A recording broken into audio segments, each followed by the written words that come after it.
Okay, here's your news update for today. It is Tuesday, and the big story in the news is about a hospital in Gaza named Nasser Hospital, which was shelled by the IDF. Now, when the IDF targets something, it does so because there are terrorists there, and the building is being used by terrorists to shoot at Israeli soldiers and to wreak havoc in the region. One of Israel's two goals in Gaza is to eliminate Hamas.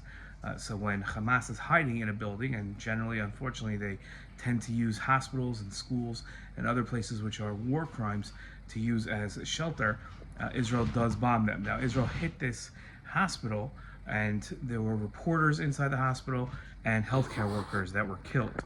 Unfortunately, collateral damage is a fact of war, and innocent people, or at least non-combatants, do get killed.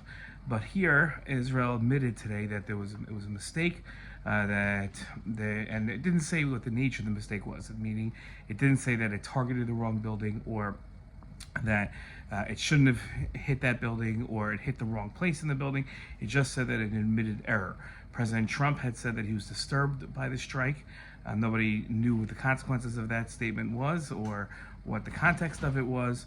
But then it just turned out that the news came out that there were 6 terrorists inside the building. So the IDF's procedures of making sure to hit targets where combatants are was spot on.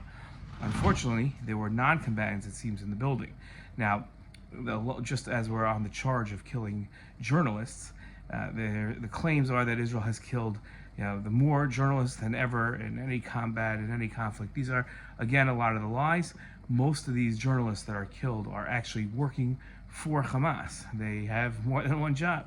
And a journalist in Gaza doesn't mean that they're a professional journalist. It just means that they put on a jacket that says press on it, and then they call themselves journalists. And when they participate in terrorist activities, as many of these so-called journalists participated on October 7th, and they claim that Israel kills journalists.